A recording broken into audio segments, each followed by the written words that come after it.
คลิปมาตอนเช้าก็สิไปใช่ตัวสิไปใช่พยายามมองเหรอพยายามมองหัวแดงพยายามมอง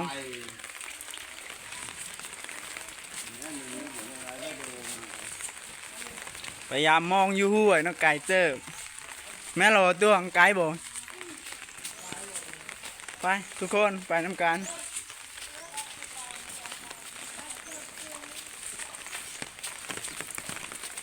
ตอนเช้าๆเลยฝนตกนี่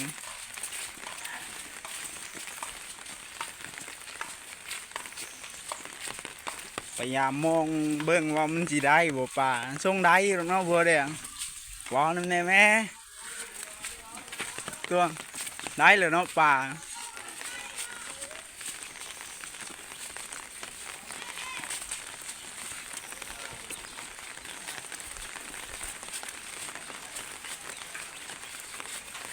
ก็ต้องขี่ประกันภัยอย่างนั้นนาง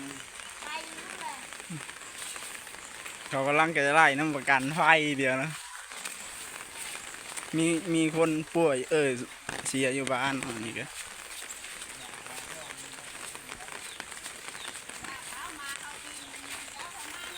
ถ้าเราก่อนตัวเรื่องไปพยายามมองกันอันนี้ก็ตอนเช้าเลยเลยฝนยังตกอยู่เลยกลางถนนอยู่ยัง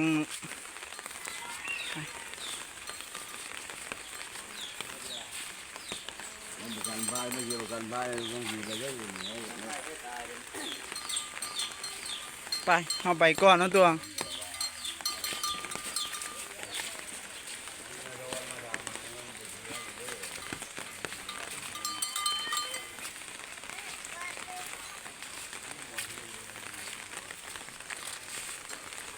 เข้าป่าเลยเนาะนี่ก็เพราะกายหน้าไปก็จึงมีห้วยไปขอยางเลยมันมีเขาตึกกระดุงน้ำอยู่ห้วยไกลๆนี่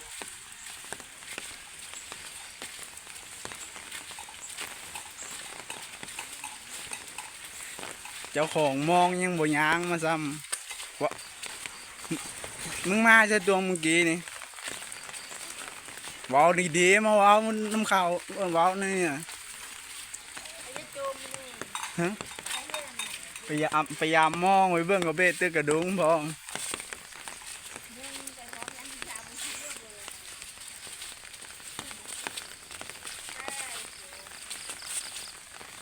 ยางช้าๆในตัวเจ้าของมองเรายังยางเรายังว้าวน้ำเขาอยู่เนาะยังบ่ได้มาเดี๋ยวไปท่าเราอยู่เนาะตัวแม่นบอก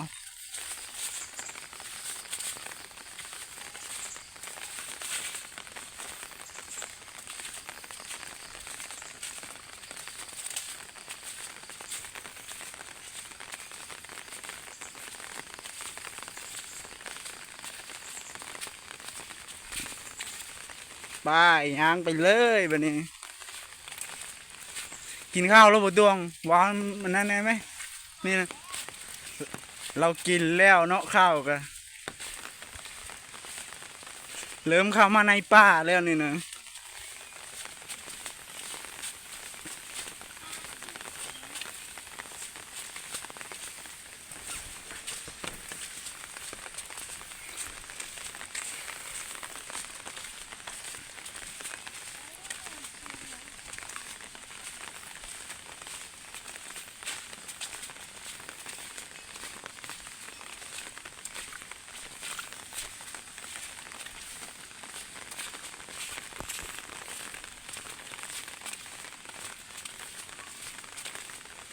ทางไปก็มันยากๆนะพอยามผลมันมีงัวควายเทียเข้ามานี้เลยคนเทียนำ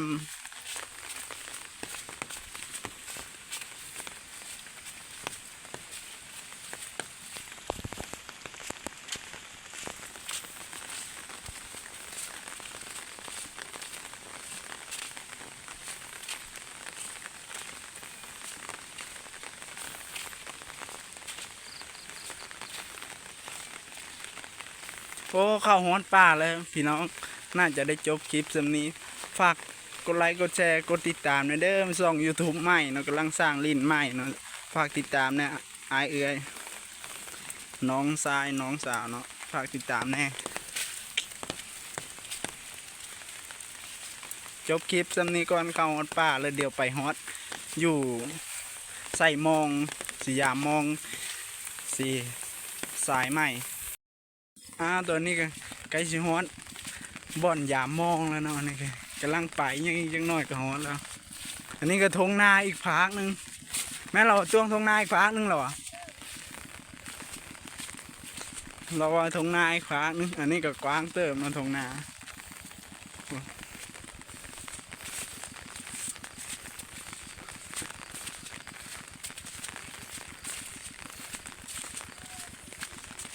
พุ่นลุงเรามาหลังเราแซงเลยเนาะเรายางสะดวกเนาะค่อยเรายางยังเจ็บตีนอยู่เนาะก็เลยมันอยากยางสาเนี่ย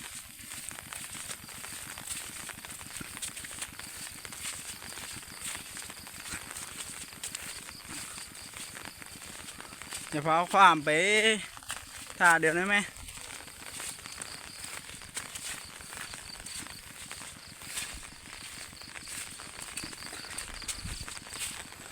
ความเป็นนี่ก็น่าจะแม้เลยเนาะยางบีจังน้อยก็น่าจะแม้ดอนใส่มองเราบริมาลาวานเนาะนี่เดี๋ยวมายามมือนี้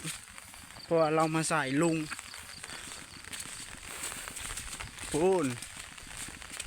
ฝนตกอยู่ได้เดี๋ยวนี้นะ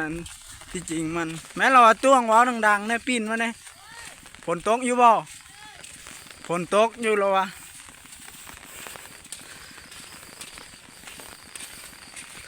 อาจจะเว้ากันแบบคนบ้านๆเลยเนาะเว้าอีหยังแบบนี้เลยเนาะเพราะว่ามันคนอยู่บ้านนอกบ้านนามันกับเว้ากันยังซี่เนาะโบแมนว่าแบบมันโบซีนกับการว่าเว้าเจ้าค่อยอหย่างแบบนี้นะคนแถวบ้านมีแต่ตอบกันอีหยังแบบนี้เลยฝากติดตามนะเด้อช่อง YouTube ใหม่นี่นะฝากกดไลค์กดแชร์กดติดตามอ้าวบัดนี้บ่หูทางเราลงเนาะลุงเราลงไปยามนี่ใช่บ่เห็นเลยบัดนี้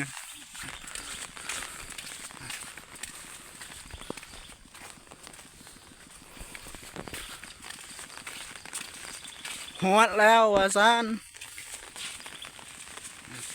เรากำลังเปลี่ยนเครื่องลงเนาะนี่ก็คือทางไปหน้าเนาะนะน้ำมันก็ลายทงลายโบนหน้าอยู่แถวบ้านนี่เนาะบ้านมันก็กว้างอันนี้ก็เป็นสวนมันเขาเนาะทางหน้าทางนี้ลงมาก็มันเป็นห้วยโบใหญ่ห้วยมันเป็นบึงมันตึงมันแง่ขึ้นมาจ้างห้วยเนาะอันนี้ก็คือบ่อนใส่มองเนาะมันสิเลิกอยู่บ่เนาะ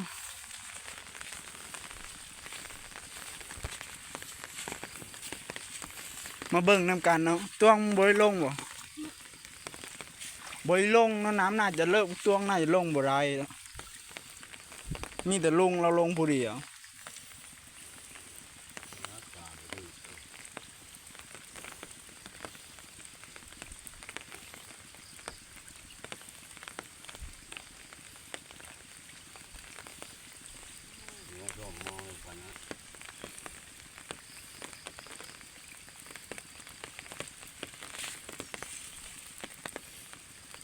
เรากำลังปูมอง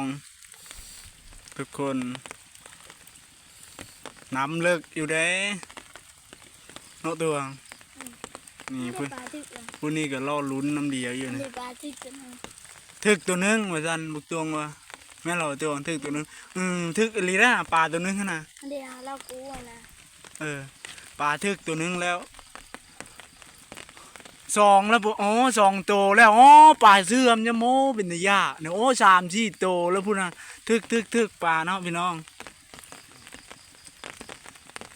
ฝากติดตามให้แน่เด้อช่อง YouTube ช่องน้อยๆตัวนี้เนาะฝากกดตามกดไลค์กดแชร์เนาะยังสิไปใส่หลายอย่างเนาะที่แถวบ้านวิถีชีวิตคนบ้านเฮามันก็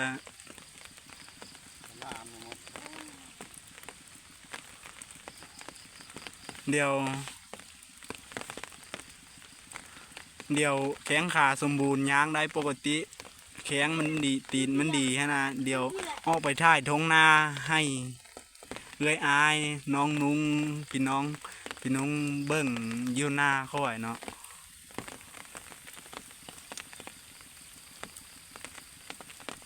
ตัวนี้มากอะยังสาวอยู่เลยเนาะตัวแม่นบ่เลี้ยวมาแน่ยังสาวอยู่เหรอยังสาวอยู่พอบุกมาอย่ามองนี่ก็ยากทางนี่เพราะทางมันงัวเที่ยวควายเที่ยวเนี่ยมันเป็นขี้ตมมันเป็นทางรถขนเข้าช่วงยามแรงเดือน11 12เขาขนเข้ามันก็ทางมันก็เป็นห้อมเลยก็งัวเหยียบตืบมีคนนี่เนาะเที่ยวกันเส้นเดียวเพราะว่ามันเป็นป่าเด้บ้านเขาเจ้าอนุรักษ์ไว้ป่าเขาห้อยทางเนาะนี่ก็ดีมันเป็นป่าใหญ่เลยเนาะมันหลายปีแล้วมันเป็น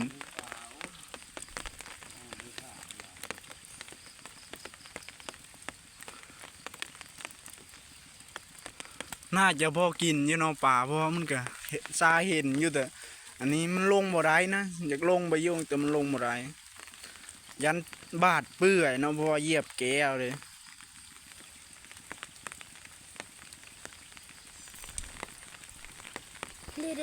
เดี๋ยวอ๋อป่าอ๋อป่าทุกคน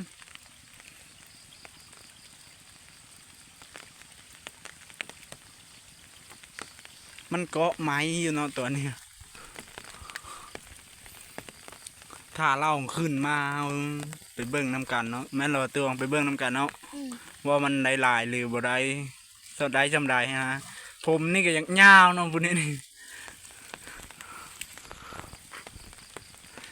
นี่เลยเนาะอันคนบ้านเฮากับวิถีชีวิตคนบ้านเฮากับใส่หาปูหาปลายามฝนอาหารหลายอยู่แถวบ้านยามฝนเนาะตัวเราค่อนข้างที่ตายังตูบอยู่เนาะก็เพราะว่ามาแต่เช้าแห้งอยู่เลยเช้านั่นนะ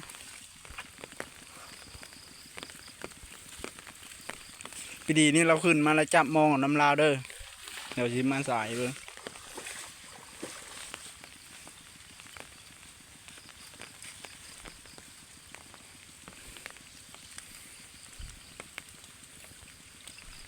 อันนี้ก็ฝนยังตกอยู่แล้วนะจอโทรศัพท์ก็เปียกในยักหน่อยนะเพราะ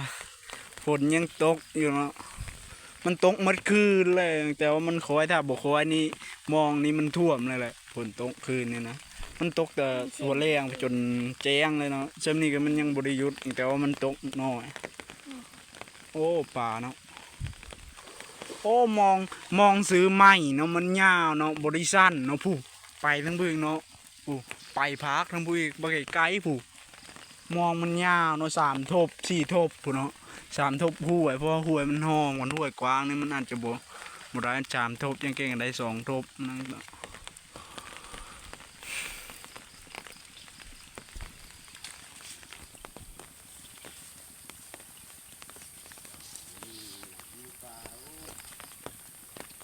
เราเอาป่ามันยังบ่มีเนาะมันบ่ได้แต่ว่ามันก็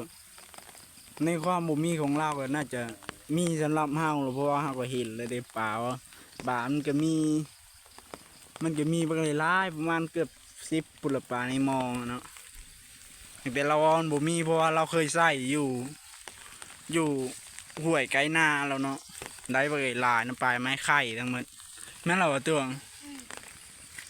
นี่คือน้องชายเนาะน้องชายค่อยเองเนาะ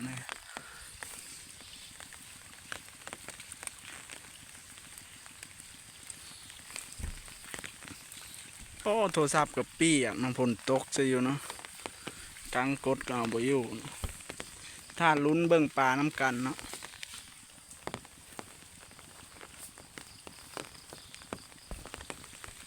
ปูนเราอยู่ตรงภูบ่เห็นกันเนาะ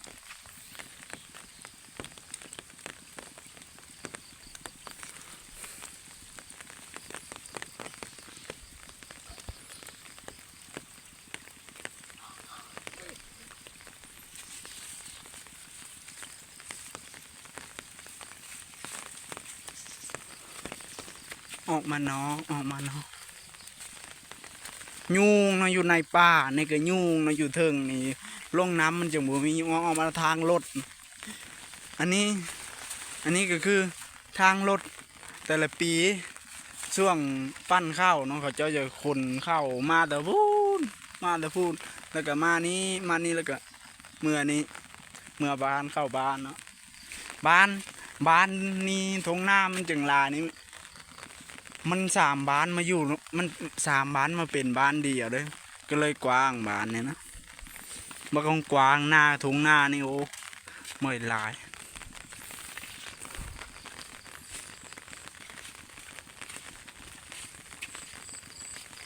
ย่างมาเบิ่งเราทั้งพี่เลยเนาะเราน่าจะอยู่ภาคทั้งพี่อันนี้ก็คือป้านะบุมาเลยเนาะโอ้โบได้เนาะมาโอ้แต่กี้น่าจะเป็นทางรถอันนี้นะเขาลงดุมป่าช่วงยามแล้งเนาะเขาทางข้างนะไปเราน่าจะขึ้นมาเราไปเบิ่งป่าเลย เราขึ้นมาแล้วบ่ต้วงเลี้ยวมาว้าวดีนะ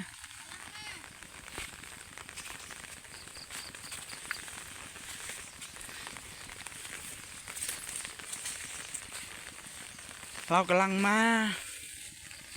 ได้ยางอยู่ตลอดเนาะพวกอยู่ละลายยุงมันก็หลายเนาะพี่น้องฝากติดตามนะเด้อช่อง YouTube ช่องใหม่ช่องน้อยๆตัวนี้เนาะ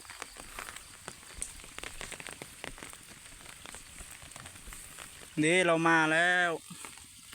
ถ้าจำเอามองน้ำเราไปดีตัวมาจำโทรศัพท์ตัวจำอย่า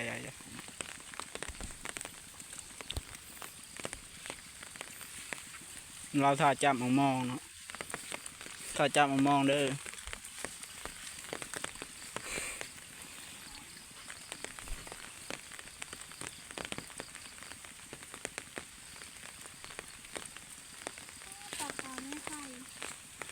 ปลาก็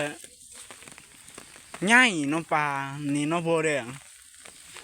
ใหญ่ในป่ายานบ่คือได้ยามแล้งไปดุ่มเอาหรือว่าไปเบื่อปลาตึกกระดุงเอาอหย่างแบบนี้บ่ได้ใหญ่แบบนี้ในป่าแล้วนี่ปลาน่าจะขึ้นมาตำเซน้ำของมาเลยเด้อเอาน้ำลาวเลยเด้อไปดีนี่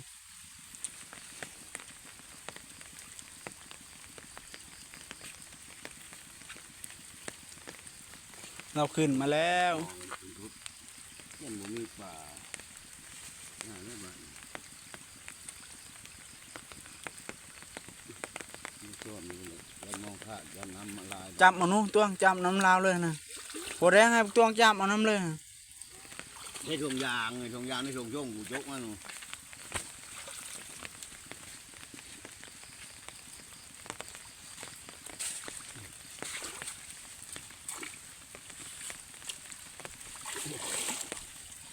มาโพแดงมองให้นะเดี๋ยวจะใส่ดอกนะเอามองก่อนนะปืดป่าเลยต้วงปืดป่าเลยอย่าเผาใส่ถุงยางปืดป่าเลยนะ พวกในถุงยาง นี่นกป้อป่าเนาะมันเกิดประมาณนี่แหละเนาะป่าเพราะว่ามันเกิดโบราณบันไดประมาณ10 โตเนาะโอเคไหมค่ายปิดคลิปได้ซ้ำนี้เนาะเดี๋ยวเจอกันคลิปหน้าเนาะป้ายอันใส่เหยียงเลยป่ากับประมาณนี้ใหญ่เนาะป่าเนาะตรงเนาะบ่คือยามแลงช่วงเบื่อในน้อยนึงป่า พูดกับเจือได้